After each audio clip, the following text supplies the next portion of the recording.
Hi, it's Tara Green, and it is September the 17th, and it is a Virgo New Moon.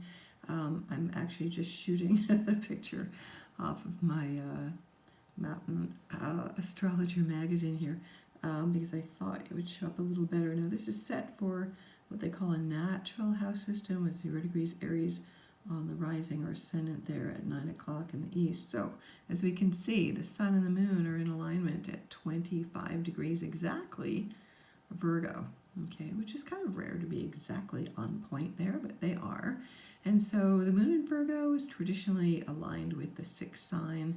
We can overlay this with the sixth house, so it has a lot to do with health. And of course, the planet Mercury, the planet that governs Virgo, is in the sign of Libra right now. So again, this is about balancing our health with our work. Virgo is known to be the sign of workaholics, of perfectionists, of those who are a little OCD at times, the worriers of the zodiac, super intelligent, intellectual organizers, the accountants, the detail people, always disciplined, okay, always on budget, okay, so that's very Virgo energy there. And Virgo is concerned with health, they worry about their health. Their sensitive part is their upper digestion because that is the part of the body that Virgo rules. So especially at this new moon, it would be a great time to, as the seasons change here in the northern hemisphere, to change your diet to a more root plant-based diet, to watch what you eat, to be very disciplined.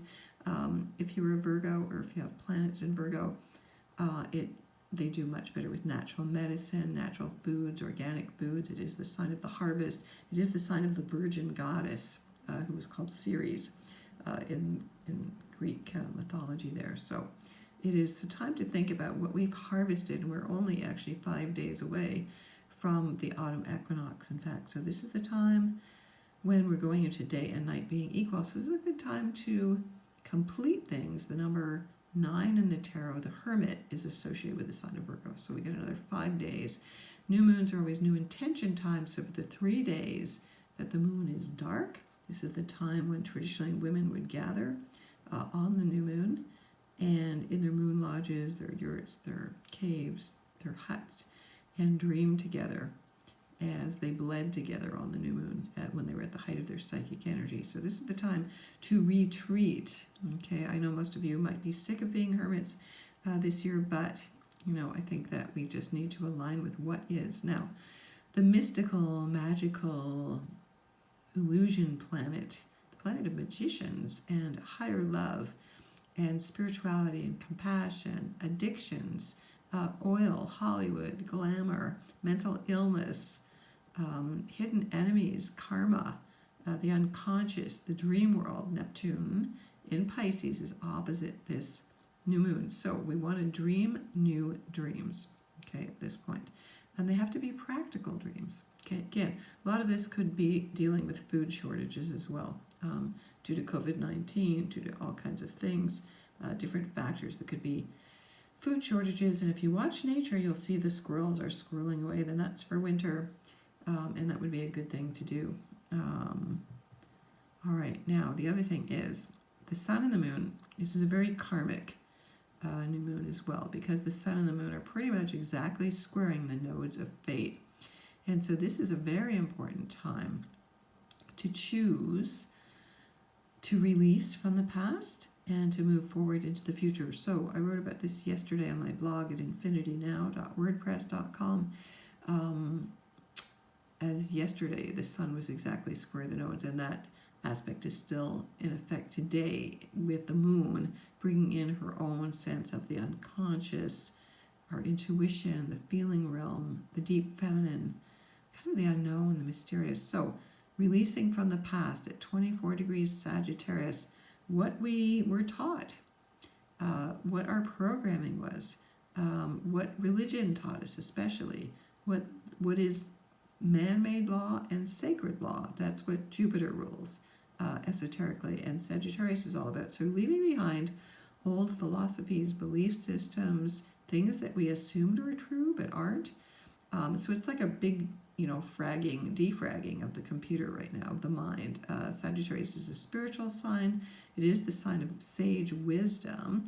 And, we need to honor the sage wisdom of the elders, of course, always. But even sage wisdom, elders and philosophers and higher master teachers constantly need to be open to receiving new knowledge. And so we need to evolve towards the North Node in Gemini. Now, Geminis do get a bad rap, and personally, they can be very frustrating. It's true. But Gemini is the sign of the lovers in the tarot, the number 6. And it's all about the equal and complementary balance of the opposites. And Gemini is also ruled by Virgo. And so it's even more important that we reach a sense of balance, especially with Mercury in Libra there, balancing both sides of our mind. There's the rational side and there's the intuitive side. So Gemini seems to usually be stuck in choices and non-commitment, but that's not really true. That's not the essence of Gemini, okay? Especially as Sagittarius is the esoteric sign of the earth, actually. So here we need to open our minds and be like little kids going, wow, why is the sky is blue? And why is this like that? And so approaching the world with brand new open minds, okay?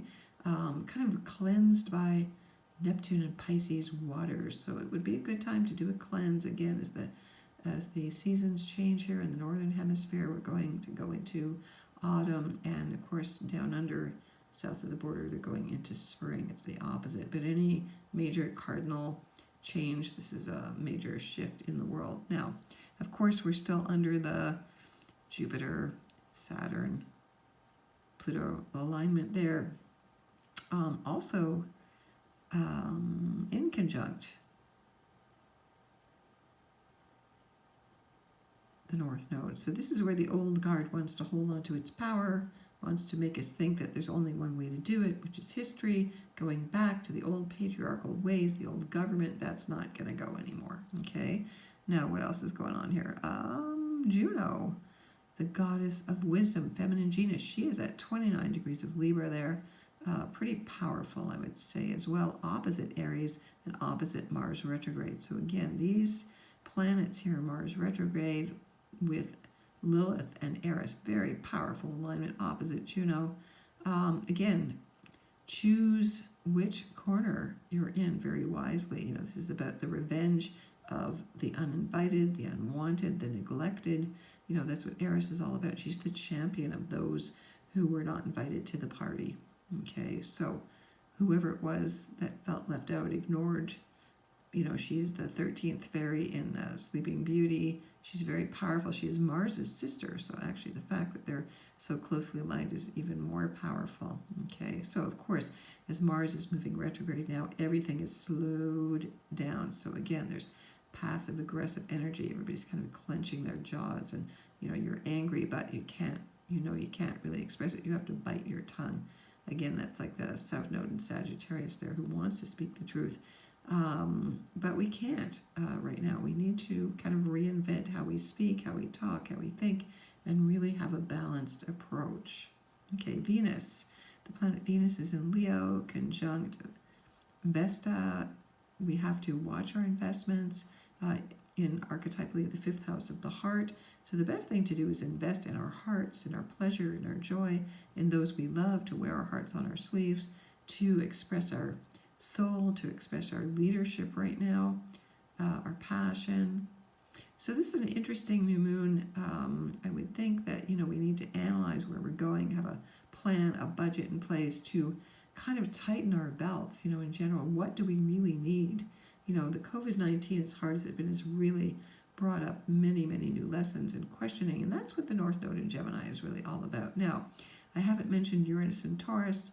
Uranus is trining Athena in Capricorn there, so we need a new battle strategy for the turning of the ages. Uranus is square Venus, of course, and that's bringing a lot of upsets in relationships. I know I've been speaking to a lot of my clients suddenly being dumped, big changes, unexpected changes, chaos, not knowing which way to go, and that is Uranus energy. And so we must kind of learn to go with that flow, go with the unexpected, be prepared. You need plan A, B, C, D, E, F, G, I would say at that point.